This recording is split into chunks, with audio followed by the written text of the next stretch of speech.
Next circle and line in a plane.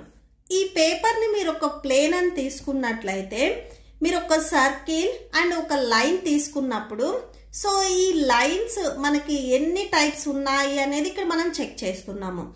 For a circle and a line in a plane they are 3 types of relations. So వీటి రెండిటికి మనకి 3 relations ఉన్నాయి అని చెప్తున్నారు. First one, they may be non intersecting. ఇక్కడ నేను ఒక example చెప్తున్నాను చూడండి.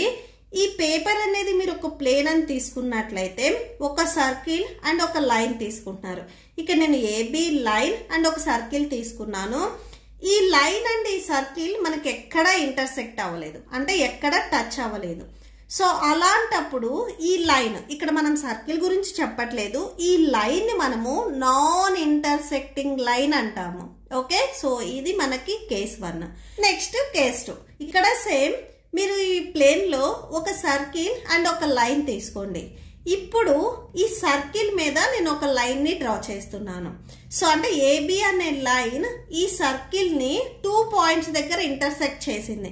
ఇక్కడ మీరు అబ్జర్వ్ చేసినట్లయితే ఫస్ట్ ఈ పాయింట్ నేను పి అని తీసుకుంటున్నాను, సెకండ్ వన్ వచ్చేసరికి ఎక్కడైతే ఇంటర్సెక్ట్ చేసిందో అది నేను క్యూ అని తీసుకుంటున్నాను. ఈ లైన్ అనేది ఈ సర్కిల్ ని పి అండ్ క్యూ అనే పాయింట్ దగ్గర ఇంటర్సెక్ట్ చేసింది. ఇప్పుడు ఈ లైన్, ఇక్కడ మనం సర్కిల్ కి నేమ్ చెప్పట్లేదు, ఓన్లీ లైన్ కి మాత్రమే నేమ్ చెప్తున్నాము.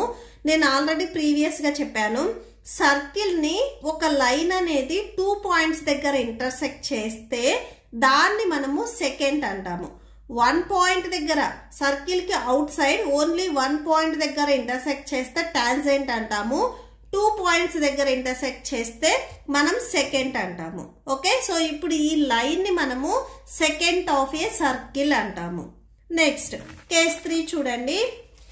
ఇక్కడ కూడా సేమ్ ఒక సర్కిల్ అండ్ ఒక లైన్ తీసుకోండి. సేమ్ ఒక సర్కిల్ అండ్ నేను ఏబి అనే లైన్ తీసుకుంటున్నాను. ఈ సర్కిల్ ని ఈ ఏబి లైన్ వచ్చేసరికి ఓన్లీ 1 point దగ్గర ఇంటర్సెక్ట్ చేసింది. ఇవి రెండు ఎక్కడైతే టచ్ అయ్యాయో అక్కడ నేను పి అనే పాయింట్ తీసుకుంటున్నాను. సో ఇప్పుడు ఈ సర్కిల్ ని ఈ లైన్ అనేది ఓన్లీ 1 point దగ్గర ఇంటర్సెక్ట్ చేసింది కాబట్టి ఓన్లీ ఈ లైన్, ఈ ఏదైతే ఏబి లైన్ ఉందో ఈ లైన్ ని మనము టాంజెంట్ అంటాము. సో టాంజెంట్ అనేది మీకు చాలా ఇంపార్టెంట్. సో ఈ ఏబి లైన్ ని మనము టాంజెంట్ అంటాము. అండ్ ఈ లైన్ అండ్ ఈ సర్కిల్ ఎక్కడైతే మనకి ఇంటర్సెక్ట్ అయ్యాయో అక్కడ ఒక పాయింట్ వస్తుంది. టాంజెంట్ కి మీకు ఓన్లీ 1 and only 1 point ఉంటుంది. ఆ పాయింట్ అంటే ఇక్కడ నేను పి అనే పాయింట్ తీసుకున్నాను. ఈ పి ని మనము పాయింట్ ఆఫ్ కాంటాక్ట్ అంటాము. ఓకే, సో అంటే ఏ పాయింట్ దగ్గర ఇంటర్సెక్ట్ అయిందో అది మనము పాయింట్ ఆఫ్ కాంటాక్ట్ అంటాము.